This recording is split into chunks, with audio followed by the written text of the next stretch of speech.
Hi, I'm Mash Ponigala, brand strategist at Spellbrand. In today's video, we're talking about why you shouldn't be wasting your time on LinkedIn if you're a small business, or even if you're an entrepreneur, depending on what kind of business, and what kind of alternatives do you have where you can spend your time, effort, and resources. So let's get into it.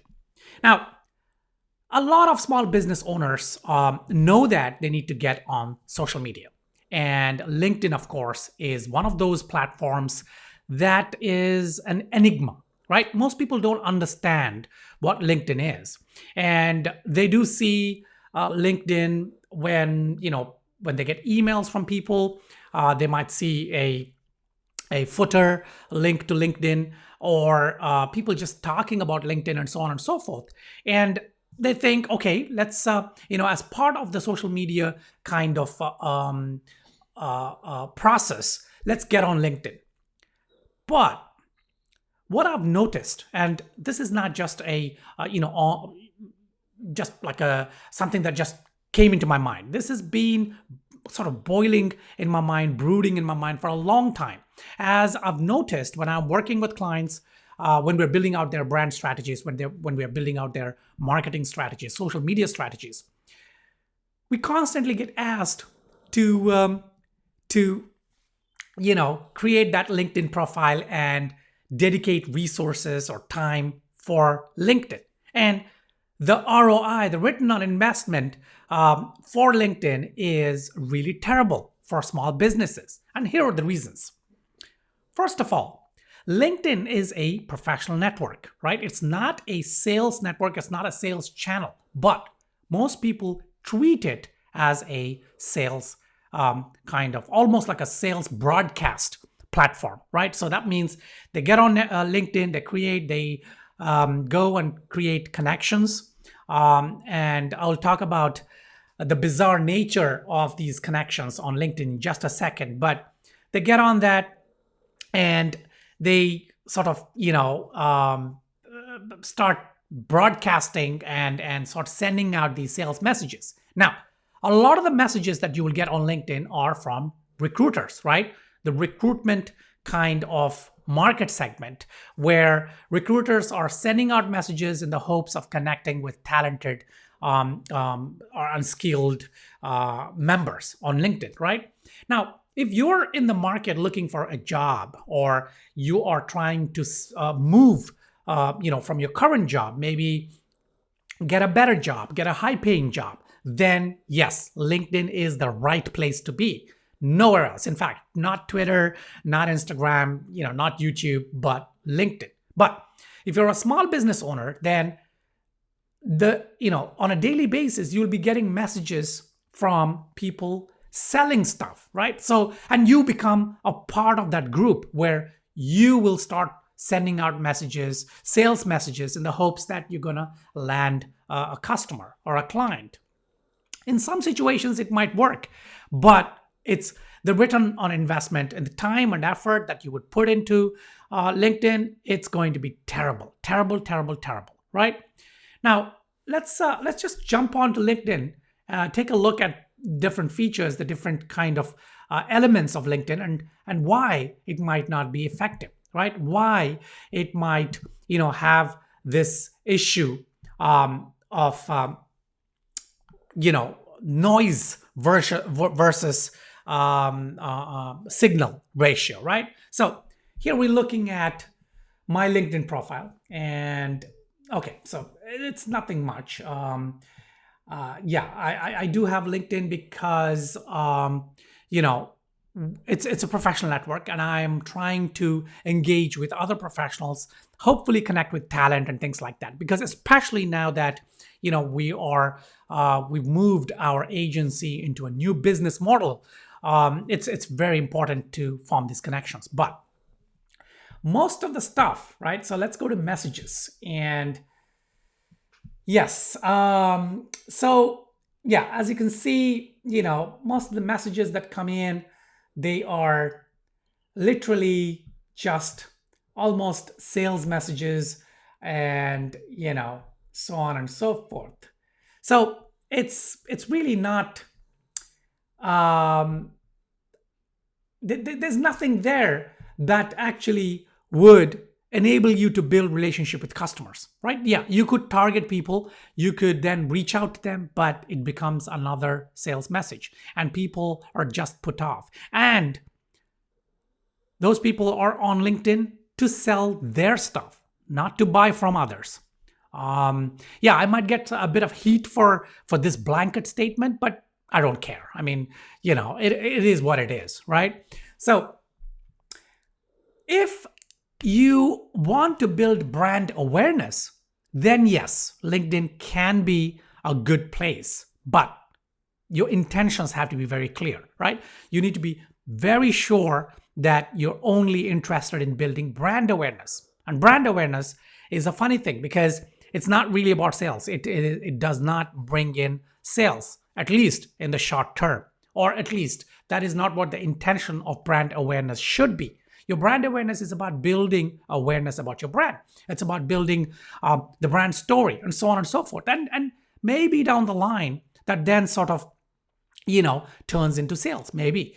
Of course, yeah, ultimate end goal is to build sales, but you know what I'm saying, right? And, I say this in most of my videos is that intentions are very important in business, right? In building a business, in connecting with the target audience, in increasing revenue. Everything depends on intentions, and even branding depends on intentions. What are your intentions for this particular branding campaign or social media, whatever you're doing? For every single message, what is your intention? You need to look at that. Okay, anyway, I'm digressing here, so let's get back to now. If you sort of if you have videos, and if you are a consultant and you're trying to recruit people or trying to get people to buy your online kind of mentorship programs or online courses, online education on those things, yes, LinkedIn is perfect. Because look, for example, we struggle with focus because we have to-do lists that are years long, and not actually, they're long though, important, the two. And you end with your paper number one, really simple. And when you can start to create a different manner, creating a different pattern and a different behavior for your mental mind. Right. So here, Danielle, for example, this is, you can see it's a mentoring kind of workshop. So it's on Zoom.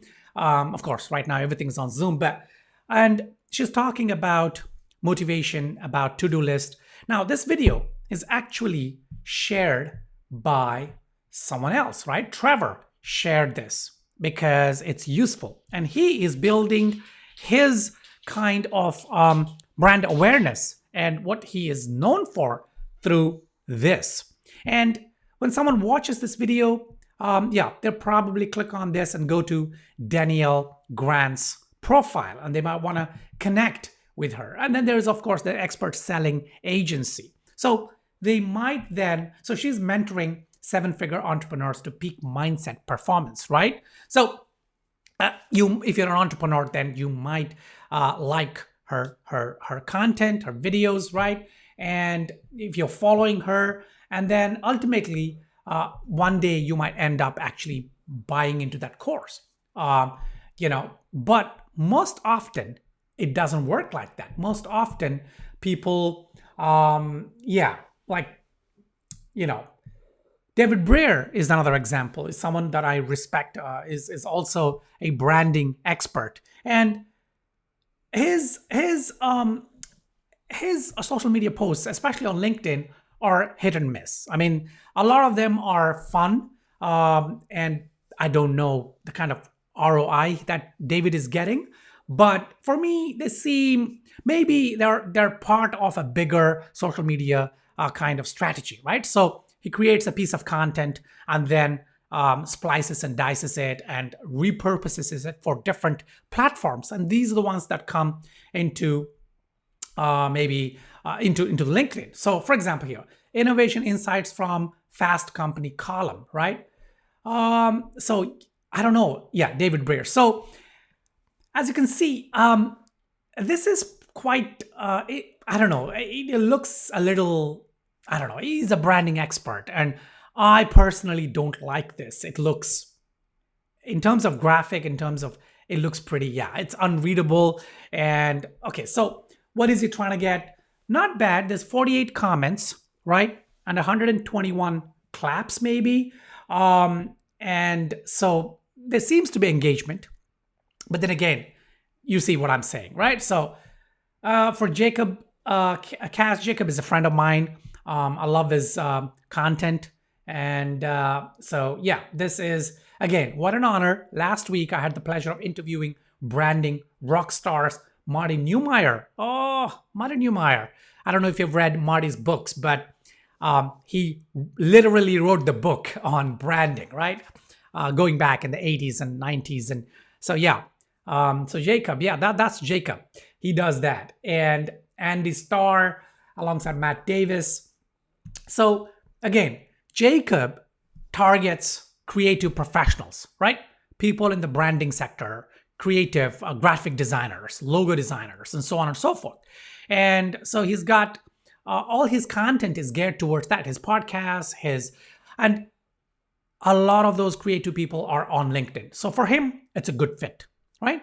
So yeah, by the way, I'm sorry. I'm sort of rambling on and on, but I'm trying to give you examples of the fit, right? So that you can then evaluate your business. And I'll also talk about a few small businesses that are probably not a fit, right? And then Rand Fishkin. Oh yes, another giant in the marketing sector. So yeah, he's this is the best one. He's just sharing some memes. And this is a great meme, right? I'll take it. My plans, 2020, absolutely. That's one of the great things about 2020 is being able to spend time with family, right? All right. And so on. But look at this. Okay, so Phil Rosenberg is a CPA. And so he is, okay, let's see what Phil is. He's a career coach, author, right? So for a career coach, yes, again, beating employer recession perceptions that you're too expensive over 40. It's an article. I do this too.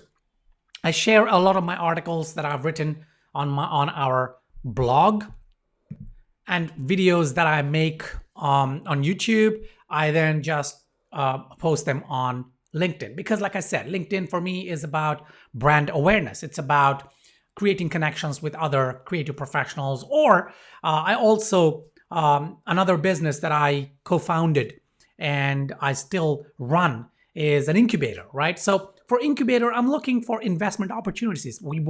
Our company wants to invest in startups. And so LinkedIn is a great place. This is where a lot of startups come and they make noise. And so I sort of skim through and try and see if I can, hone in on a good investment opportunity. So sharing your articles, yes, that's a good thing.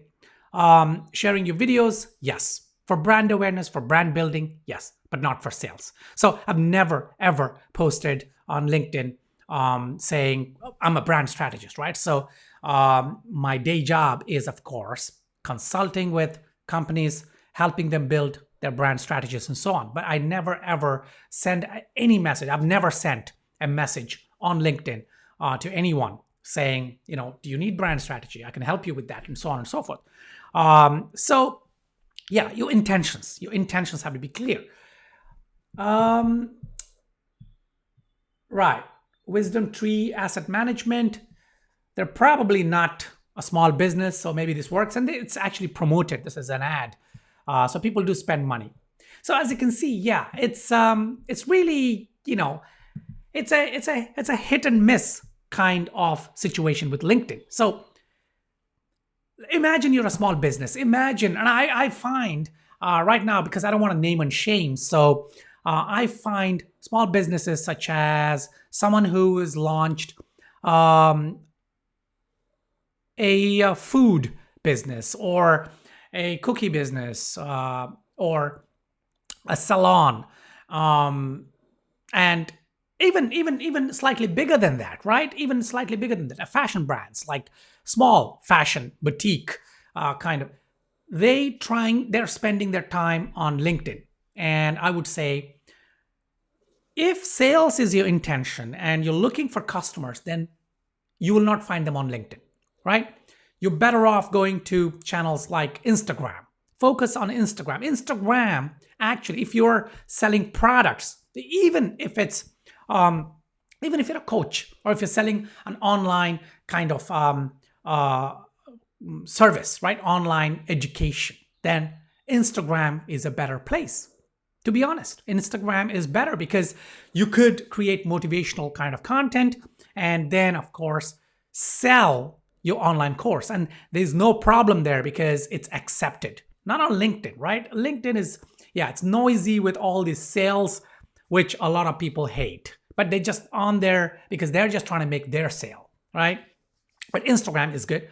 And if it's product, then TikTok. Get on TikTok with funny videos of your product. YouTube, of course, within that market segment. And to create brand recall, but also sales. You can have sales messages, and they work quite well on YouTube. But yeah, start with Instagram and then look at TikTok, look at YouTube, and of course, Facebook, the de facto for sales. But for Facebook, I find that advertising on Facebook is much more effective, right? So because you can target people and people are much more receptive to advertising on Facebook. Anyway, so that's my rant for today about LinkedIn. And I decided to make this video after I deleted a whole bunch of messages yet again. And in fact, sometimes I even disconnect or unfollow or unfriend someone on LinkedIn just because of a message that I did not like, right? So someone sends a request to me to connect on LinkedIn. I look at their profile and I see interesting content and I say, okay, maybe they're potential partners or something like that. And I friend them, right? Or I accept their connection. And then I think they have an automatic thing. Not I think that is how it works. They set up automated messaging systems in LinkedIn, right? This, I think, third-party software. And as soon as someone connects back or connects, then an email or a message is sent out. And that message is like I showed you, right? Hi, it's great to connect. I do this, this, this. My company does this, this, this. Would you like to connect? Would you like to do business? Some of them are even very aggressive. Like, do you have time to let's get on a call and discuss how we can be of help to you? Which is good. Depends on your market segment, depends on your service, right? Depends on what you're offering. But build a relationship first, right? Don't send me an automated message, peddling your services or your product. Don't do that under the guise of, hey, I would like to connect with you. I would like to catch let's get some coffee, a virtual coffee. Let's get on a Zoom call. Stop, right? Build a relationship first, then, yeah. So your intentions. So if LinkedIn can be great if you build a relationship with LinkedIn, with LinkedIn members. But anyway, this video has gone too far, and it's turning into a bit of a rant. But yeah, so think of it, right? Think of what it means for your business and what it means for you in terms of spending your time, effort, revenue, whatever into LinkedIn, right? It can be spent somewhere else. If you found value in this video or my other videos, don't forget to subscribe to this YouTube channel. And if you have questions on this topic on LinkedIn, if I've been rambling too much and not really giving clarity, then drop a comment below and I will try and answer them, right? All right. Till my next video, take care.